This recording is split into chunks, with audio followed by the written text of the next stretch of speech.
देखिए, Congress party operation सिंदूर का पूरा समर्थन पहले से हमने किया था। हम 22 अप्रैल से कह रहे हैं एकता और एकजुटता अनिवार्य है, और जो भी सुरक्षा बल, जो हमारे आर्मी है, फौज है, सेना, नौसेना है, वायुसेना है, स्थल सेना है, सभी जो कार्रवाई करेंगे उसका हम पूरा समर्थन देंगे, उसमें कोई शक नहीं है। पर प्रधानमंत्री के संबोधन के पहले ही राष्ट्रपति ट्रंप ने घोषणा कर दी कि वॉशिंगटन में रहकर मैंने इंडिया, भारत और पाकिस्तान के बीच में युद्ध रुका दी। यानी कि वॉशिंगटन में रहकर उन्होंने यहाँ का युद्ध रुकवाया है। उस पर तो प्रधानमंत्री ने कुछ कहा नहीं।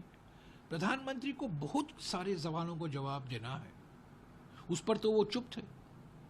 तो हम यही मांग कर रहे हैं ना। पिछले 2 हफ्तों में 2 सर्वदलीय बैठक हुई हैं, प्रधानमंत्री मौजूद नहीं थे, कुछ बातें नहीं हो पाई, कुछ स्पष्टीकरण नहीं हुआ, कुछ हमारे सवाल थे, सार्वजनिक तौर से हमने नहीं पूछा, हम सर्वदलीय बैठक में हमने पूछा।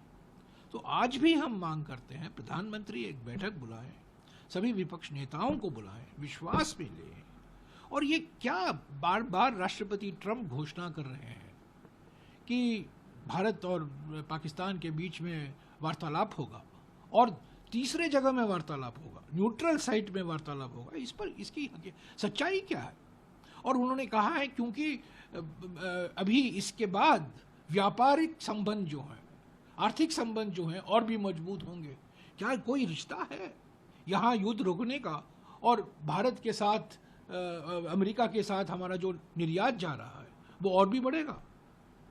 तो ये क्या राष्ट्रपति ट्रंप की ओर से, उपराष्ट्रपति वांस की ओर से, सेक्रेटरी ऑफ स्टेट रूबियो की ओर से जो बयान आ रहे हैं, ये हमारा क्या रवैया है? हम क्या चाहते हैं? हमारा रुख क्या है? विदेश मंत्री चुप हैं, राष्ट्रीय सलाहकार, जो सुरक्षा सलाहकार हैं, वो चुप हैं। प्रधानमंत्री तो अपनी चुप्पी तोड़ते ही नहीं है किसी मामलों पर।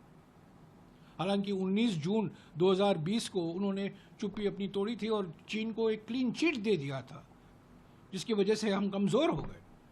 मैं एक और बात कहना चाहता हूं, महत्वपूर्ण बात कहना चाहता हूं। कारगिल युद्ध जब समाप्त हुआ, जिसमें हम विजयी हुए, हम विजय हासिल की, 3 दिन बाद, सिर्फ 3 दिन बाद 29 जुलाई 1999 को अटल बिहारी वाजपेयी की सरकार कारगिल समीक्षा समिति का गठन करती है। 5 सदस्य उसमें हैं, और उस समीक्षा समिति की अध्यक्षता कौन करते हैं? जो रक्षा मामलों में सबसे बड़े विशेषज्ञ माना जाते थे, के सुब्रमण्यम, उन्होंने इस समिति की अध्यक्षता की। और के सुब्रमण्यम है कौन? आज के विदेश मंत्री के पिताजी। और ये कारगिल समीक्षा समिति की रिपोर्ट पार्लियामेंट में पेश किया गया 23 फरवरी 2000 को। उसमें से बहुत सारी सीक्रेट चीजें थी, क्लासिफाइड मटेरियल था, गोपनीय मामले थे, उसको निकाला गया। और वास्तविक है और निकाला भी जाना चाहिए। पर देखिए, वाजपेयी जी की सरकार ने कारगिल समीक्षा समिति बिठाई, उसकी अध्यक्षता आज के विदेश मंत्री के पिताजी ने किया, और 23 फरवरी 2000 को वो पार्लियामेंट में पेश किया जाता है।